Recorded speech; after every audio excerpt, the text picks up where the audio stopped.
Bem-vinda e bem-vindo a mais um episódio das plenárias comentadas do IBRACast. Nessa série de podcasts do IBRAC, destacamos os principais pontos dos julgados do Tribunal do CAD, indicando tendências da jurisprudência para quem quer estar antenado com o que tem de mais recente na área concorrencial. Caros ouvintes, bem-vindos e bem-vindas ao programa Plenárias Comentadas do IBRACast. A plenária comentada de hoje trata da 237ª sessão ordinária de julgamento do CAD, realizada em 16 de outubro de 2024. O presidente Alexandre Cordeiro, ele fez alguns informes iniciais e gostaria de destacar o estudo atualizado sobre o mercado de serviços portuários. Ele também comentou sobre a publicação do relatório do Ministério da Fazenda sobre plataformas digitais, em que indica o CAD como sendo a autoridade reguladora para o setor, como sendo a recomendação do Ministério da Fazenda. Eu sou Flávia Chiquito, diretora de Relações Institucionais do IBRAC e responsável pelo IBRACast. Gostaria de cumprimentar meu colega, entrevistador oficial e coordenador desse programa, Alessandro Giacalha. Oi, Flávia, bom estar de volta, ainda mais com uma convidada tão especial. Gostaria também de cumprimentar a convidada de hoje, que é super especial e tenho certeza de que contribuirá imensamente para os comentários do episódio de hoje. Estamos aqui com Fabiana Tito, que é também diretora de Economia do IBRAC. Ela é sócia e diretora de novos negócios da Tendências Consultoria, é doutora em Teoria Econômica pela FEA, USP, mestre em Economia da Concorrência e Regulação pelas instituições Universitat Pompeu Fabra e Universitat Autònoma de Barcelona. E também tem graduação em Economia pela FEA, USP. Ela é reconhecida internacionalmente por diversos rankings na área de defesa da concorrência e também é diretora do Women in Antitrust, o WIA. Bem-vinda, Fabiana, muito bom tê-la aqui no nosso programa, fazendo comentários aí nesse episódio de hoje. Tenho certeza que será muito produtivo e contamos aí com a sua participação. Bem-vinda. Obrigada pelo convite aqui, Flávia, Alessandro. É um prazer aqui discutir o caso com o pessoal do IBRACast. Bom, hoje vamos falar aqui de um AC, né, a apuração que é a aquisição pela PEC Filme e pela Filme Trading, que elas são ambas integrantes do grupo Oben, e eles estão, né, fizeram a aquisição da Terfene Brasil e Terfene Estados Unidos.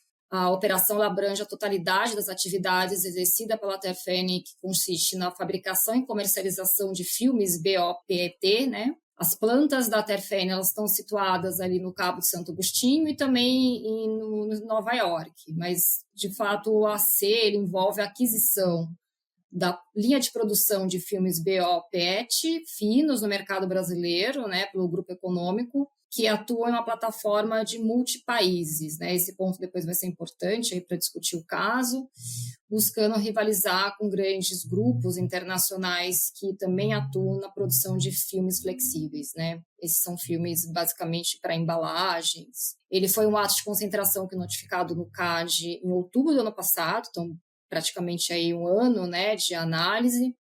A SG declarou ele como complexo em março deste ano. A grande motivação, né, pelo menos ali que a gente observa do formulário de notificação do AC, diz respeito à complementariedade, sinergias, né, e também uma questão de aumento de capacidade produtiva, né, as necessidades, por exemplo, do grupo Oben de se consolidar como um grupo de multipaís e multiproduto.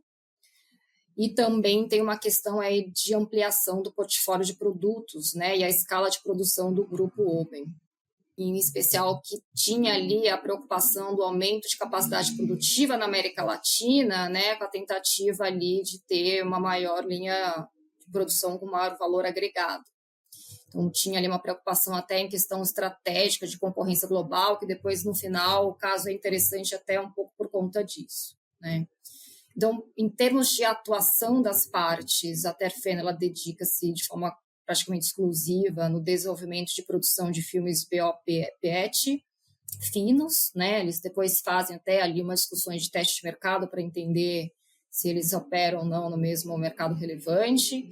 E o grupo Oben, ele possui foco na produção de larga escala em finos, em tipos de filmes, não apenas do BO-PET, que de fato foi onde existia a sobreposição horizontal, mas também em outros tipos de filmes plásticos, né?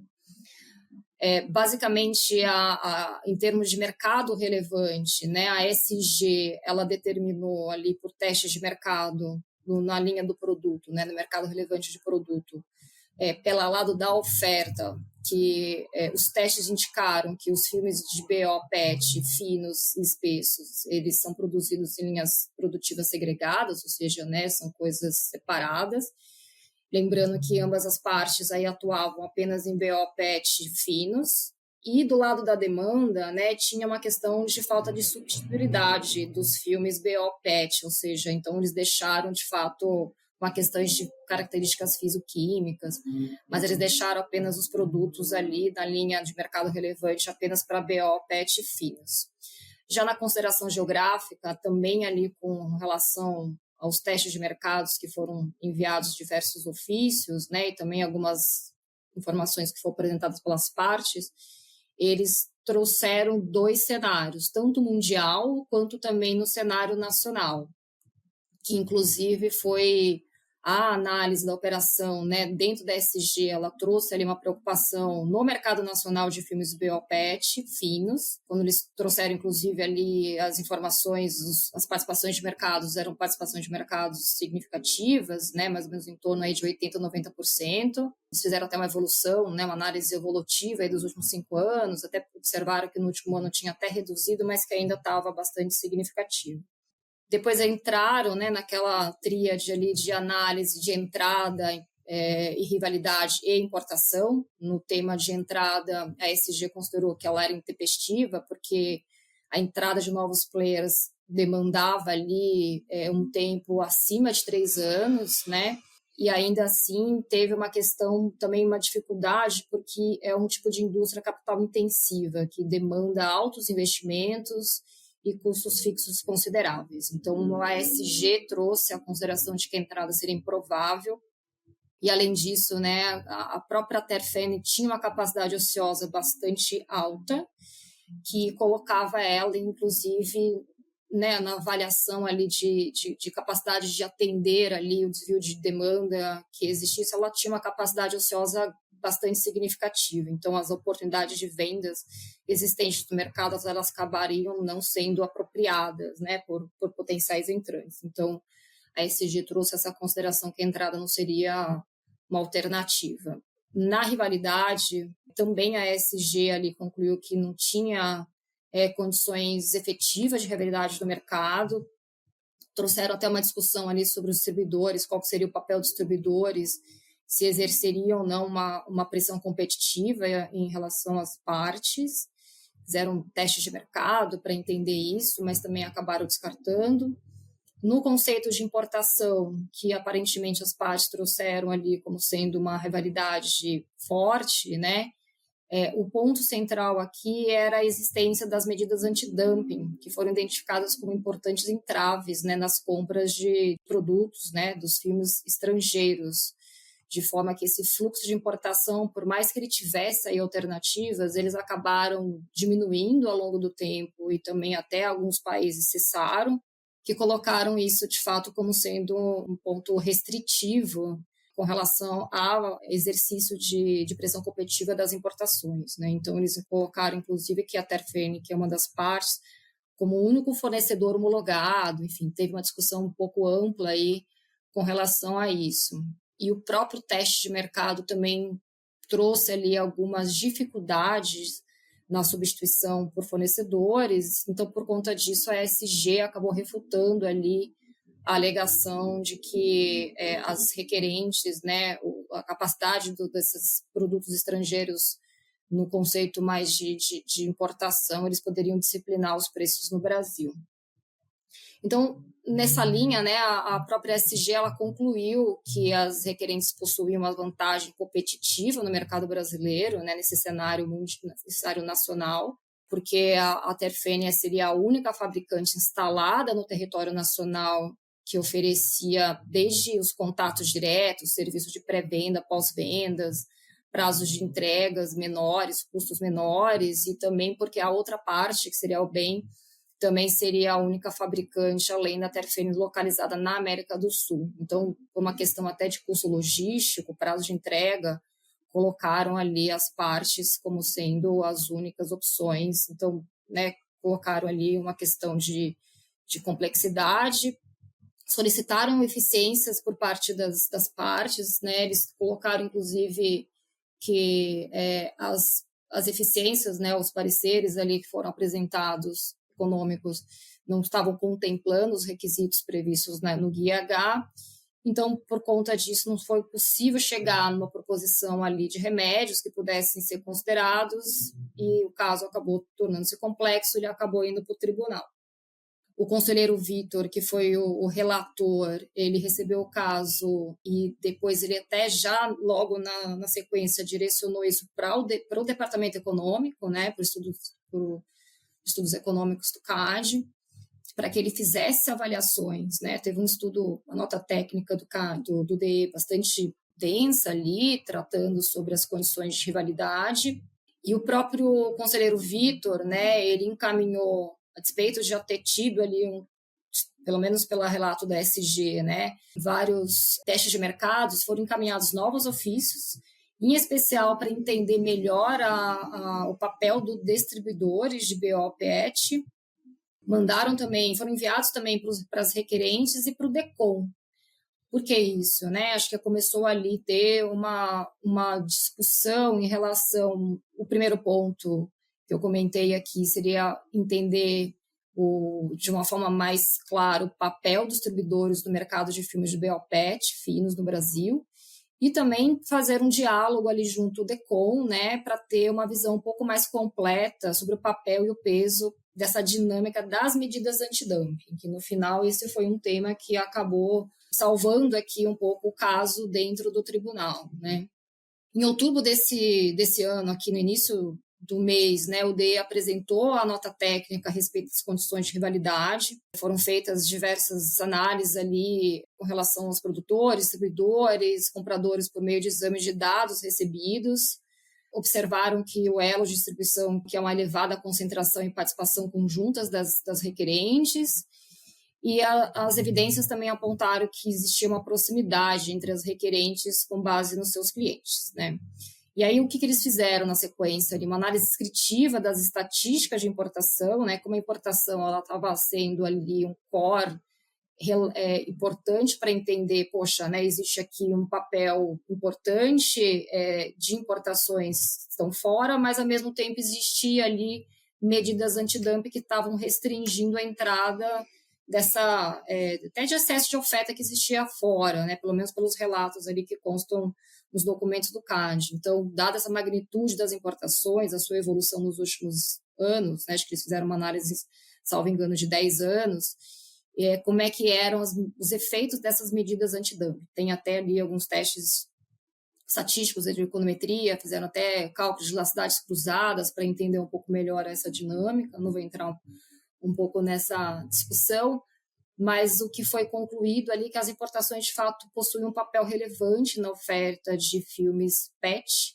mas que após a última medida antidumping, salvo engano, entre o Peru e um outro país, os importadores tiveram dificuldades em importar os filmes PETs, né? Lembrando que o filme PET ali, ele é um insumo para os filmes de BO PET. Então, o que foi colocado, né, que por mais que essas importações, de fato, exercessem rivalidade efetiva, ela tinha ali um condicionante que seria praticamente uma barreira que adivinha ali das medidas da antidumping. Então, o DE ele construiu alguns modelos visando essa estimação das elasticidades cruzadas, né, das importações em relação aos preços praticados pela Terfênia, e ele concluiu que não seria possível afastar a hipótese de que a rivalidade imposta pelas importações do mercado de filmes BO-PET está centrada nas importações, tendo como origem Peru e Colômbia. Tiveram alguns pareceres econômicos que foram apresentados, né, que o próprio DE ali avaliou, Mas aí já passando para como é que é o desfecho do caso, né? Pensando na construção de remédios, que foi ali capitaneado pelo conselheiro Vitor, né? O que foram colocados como condicionantes, né? Tem até aqui uma novidade com relação à atuação também em medidas que envolveram a seara ali de antidumping. O primeiro delas é a obrigação de cessar e de não pactuar com novas relações de exclusividade com os distribuidores, porque eles tinham observado que existia ali um contrato de exclusividade entre o Grupo Bem e a empresa Sole Filmes, que seria uma das distribuidoras que tinham ali uma representatividade significativa, então isso deveria ser desfeito ali para até ter uma pressão competitiva maior e ter um canal de acesso do consumidor, né, mais fluido. Então isso foi uma das medidas. Então, tinha essa questão do compromisso assumido pelas requerentes de extinguir o contrato de exclusividade em vigor e, além disso, de não se engajar em novas relações exclusivas, né, de forma que os distribuidores pudessem ali ter maior capacidade de vendas de forma livre e disputada por fornecedores tanto nacional quanto de fora. Sobre as medidas de antidumping, né, que tinha essa questão aí substancial convergência entre as evidências qualitativas e quantitativas, né, de novo, o DE teve um papel importante para entender tanto os dados qualitativos, mas também quantitativos, né, indicando que esses instrumentos de defesa comercial eles estavam apresentando o principal limitador dessa pressão competitiva, né, pelo menos potencialmente exercida pelas importações. Então, colocou-se ali o papel central das medidas antidumping na configuração dessa dinâmica concorrencial do mercado. Então, é uma medida um pouco mais inovadora nesse sentido, né, de colocar ali esse condicionante no sentido de que, poxa, né, na hora que você não tem mais essa existência, você tem ali uma fluidez melhor da entrada da permissão das importações, né, sem aplicação de direitos por um período, foi colocado, inclusive, sem ter aplicação de direitos por um período mínimo de até 6 anos, e por meio para cada origem, ou seja, né, revogar ali os pedidos que já existiam. Então, os remédios negociados, eles tinham ali um condão de garantir, potencializar a contestabilidade do mercado.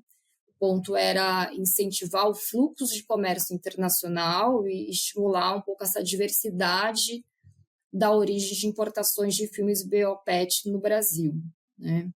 E, além disso, o compromisso de não acionar novos mecanismos, né, que visassem ali o aumento de tarifa de importação, também no sentido de estimular a concorrência via importação, né, evitando que as partes compromissárias elas não, por meio de outros mecanismos que não os de medidas antidumping, né, tivessem ali o condão de reduzir a concorrência dos filmes BOPET finos importados no Brasil.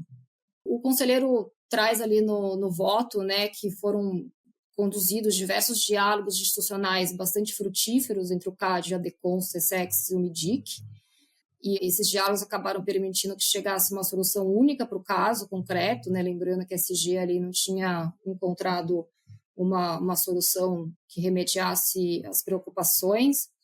E do ponto substantivo ali do remédio, né, a assunção dos compromissários da petição de revogação das medidas antidumping, ela se mostrou ali alinhada ao contexto e o racional da operação, né? O conselheiro coloca isso de uma forma que o AC envolveu a aquisição de uma única produtora de filmes BOPET finos no mercado brasileiro por um grupo econômico que atua em uma plataforma multipaíses e multiprodutos, né? Buscando rivalizar com seus grandes grupos. Então, a negociação desses remédios ele foi pautada pela perspectiva de que o grupo bem ele poderia capitalizar as sinergias, porque acho que teve uma preocupação de que, poxa, existia uma justificativa econômica ali, uma questão de posicionamento estratégico dessa operação, então tinha ali uma preocupação também de como é que isso poderia ser apropriado aí por meio dessa operação. Então, o remédio ele foi comportamental, negociado, né, tanto ali a questão de você excluir ali as contratos de exclusividades e essa questão de as requerentes perante o CAD, né, de tirar ali essas medidas antidumping. Então, o fechamento da operação ele depende apenas da demonstração efetiva de que as requerentes peticionem junto ao DECOM, lembrando que, né, o ponto é que ele é junto ao DECOM e não ao CAD sobre a revogação das medidas antidumping que estão em vigor. Então, o remédio ele não está impondo condicionamento de exercício de competências legais no sistema de defesa comercial, né? Lembrando ali que o dumping estrutural que marca o produto dos filmes Biopet no Brasil, ele tem o pacote de remédios negociados com os requerentes e se revela capaz não apenas de sanar as preocupações concorrenciais, né, identificadas, mas também ali do mercado tornar o mercado mais competitivo no cenário pós-operação, né? E então essa foi a conclusão, né, colocando ali até uma solução um pouco mais inovadora, né, a partir do momento que se envolve discussões aí junto com o próprio DECOM de medidas antidumping, apesar de deixar isso na seara ali, que seria um pedido sendo feito, né, das requerentes junto ao DECOM.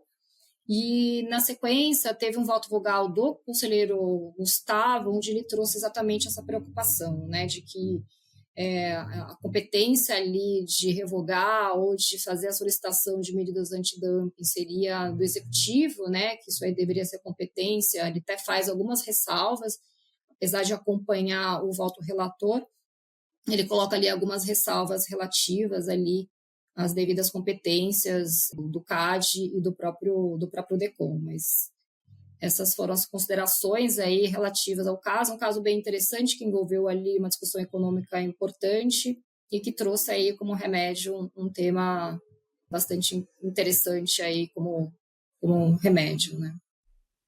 Obrigada, Fabiana, pelos comentários. Realmente esse caso é muito interessante e acho que teve bastante aprendizado aí, né? Então, muito, muito importante os comentários que você fez sobre esse caso. Eu vou passar para o segundo item da pauta, que envolve um procedimento administrativo de apuração de ato de concentração, um APAC, que envolve o mercado, uma aquisição no mercado de varejo de autosserviços no estado do Rio de Janeiro. O conselheiro relator desse caso foi o conselheiro Diogo Thompson de Andrade.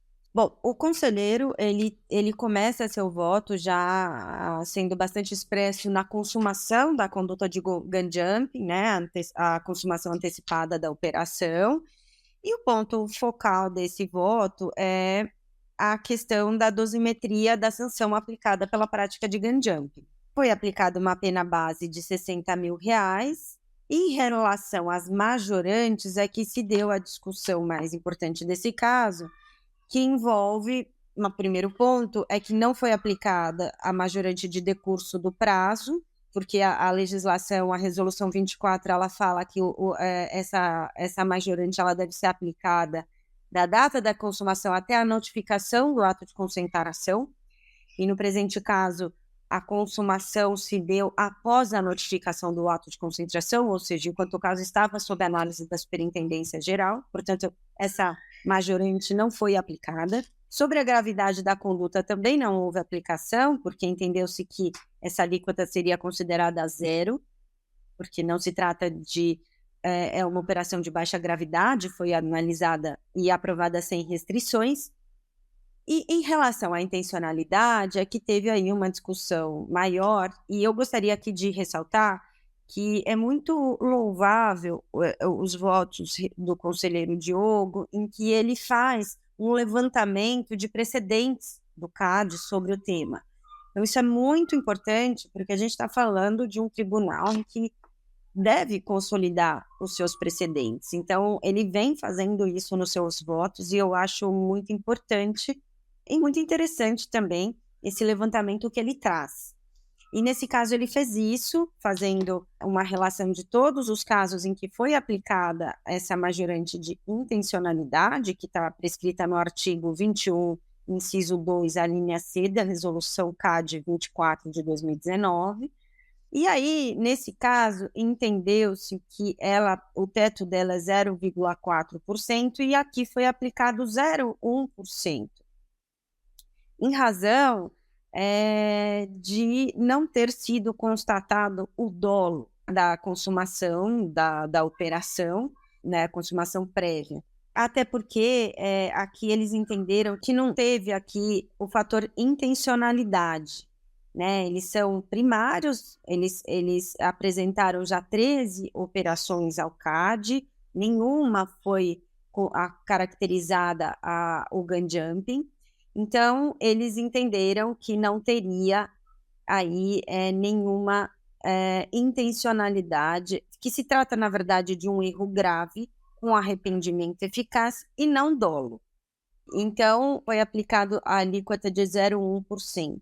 Em relação à redução pelo momento da notificação, também foi aplicada uma redução de 50% da multa, em razão de as partes, tão logo terem identificado a prática de gun jumping, elas informaram ao CAD a conduta. E também foi apresentada uma proposta de acordo em APAC pelas requerentes e por conta disso foi aplicado um desconto de 10%. Até o conselheiro Diogo fez a ressalva de que a contribuição pecuniária que foi aplicada nesse caso, ela é inferior a 20% do valor da operação.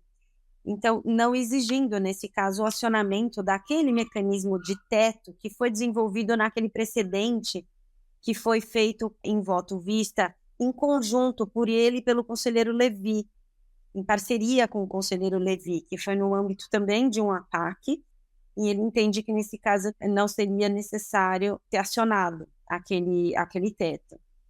Então, esse foi um caso que a discussão relevante foi em torno da caracterização da dosagem da pena no item de intencionalidade e que foi aprovado por unanimidade pelo tribunal. Flávia, obrigado. Agora eu vou comentar um procedimento administrativo de apuração de infração final 5458 de 2019. Infelizmente, o processo e o voto não estão públicos no site do CAD, mas deu para extrair o conteúdo da sessão gravada, né? Eu quero destacar o principal ponto discutido na sessão, que é a questão sobre a prescrição em atos de concentração. A conselheira Camila, fundamentada em parecer da Procad, reforçou o entendimento que é imprescritível a obrigação de notificar uma operação ao CAD. Portanto, se a notificação não foi feita e ela era obrigatória, ela deverá ser feita ao CAD para que a autoridade possa examinar os seus efeitos concorrenciais.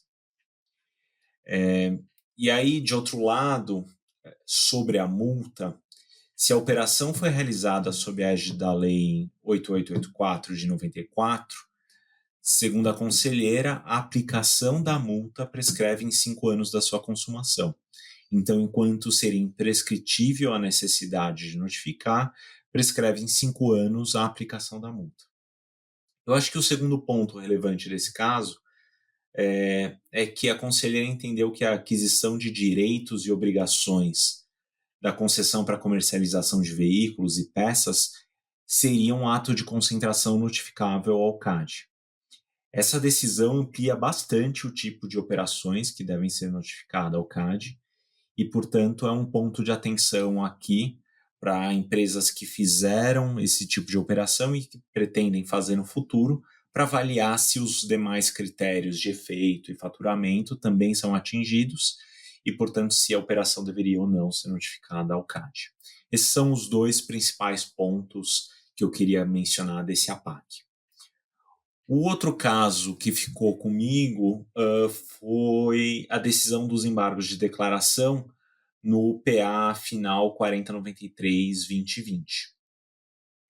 Esse caso envolve uma condenação de sindicatos e federações de corretores de imóveis por uma suposta influência e adoção de conduta uniforme no mercado de corretagem imobiliária. O conselheiro Vitor Fernandes examinou, ele foi o relator, examinou os embargos e proveu parcialmente os embargos, porque ele reconheceu que, de fato, seu voto não endereçou explicitamente o tema da prescrição, e aí ele examina o tema da prescrição, só que não dá efeitos infringentes aos embargos, ou seja, não muda a decisão anterior. Segundo ele, o próprio parecer da Procad e da Superintendência Geral já tinham se manifestado sobre o assunto, sobre a não ocorrência da prescrição, e manteve os termos da decisão anterior.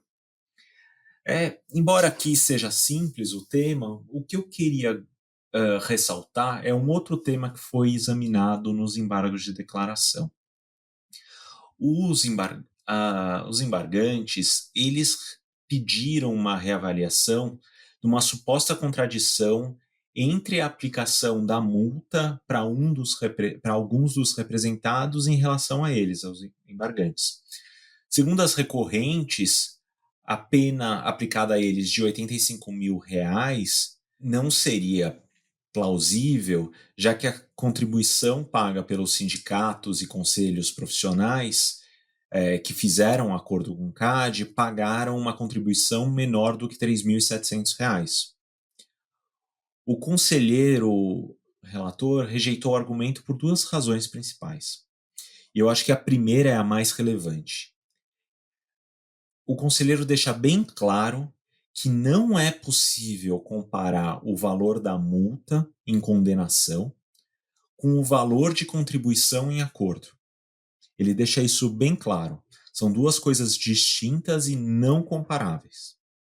Então, e o segundo ponto aí é menos importante, porque é o mais básico aqui, ele fala que a pena estabelecida no voto utilizou com base os critérios definidos na Lei de Defesa da Concorrência, especificamente o 37 e o 45. Então, a pena teria a base legal, então utilizou a dosimetria legal, e segundo, não é comparável, não se compara multa com contribuição. Acho que este é o ponto mais relevante dos julgados que eu tinha para comentar. Vou lembrar para vocês os eventos do IBRAC. Eu acho que o principal aqui, que está todo mundo ansioso, é o seminário do IBRAC, que vai acontecer agora em novembro. Ressalto para todos fazerem a inscrição e participarem. Vai ser um encontro muito importante. Já tem mais de 300 pessoas inscritas, incluindo autoridades nacionais e internacionais. Por favor, participem. E queria de novo agradecer a Fabiana por ter participado do nosso IBRAC e fazer os comentários para um ato de concentração tão relevante que envolve uma análise econômica importante. A gente vê cada dia mais a importância de ter consultorias econômicas envolvidas em casos complexos, e a Fabiana é uma das líderes aí, e a pessoa que a gente tem confiança para discutir esse tipo de caso. Fabiana, muito obrigado de novo por ter aceitado o convite. Obrigada, Alessandro. Obrigada, Flávia, pelo convite. Foi um prazer participar aqui do IBRAcast. Até a próxima.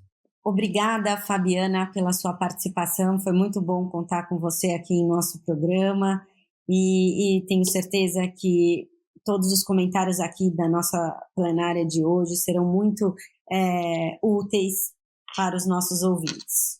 Até a próxima. Obrigado por nos acompanhar. Não perca o próximo episódio seguindo o calendário das sessões de julgamento do Tribunal do CAD. Até breve.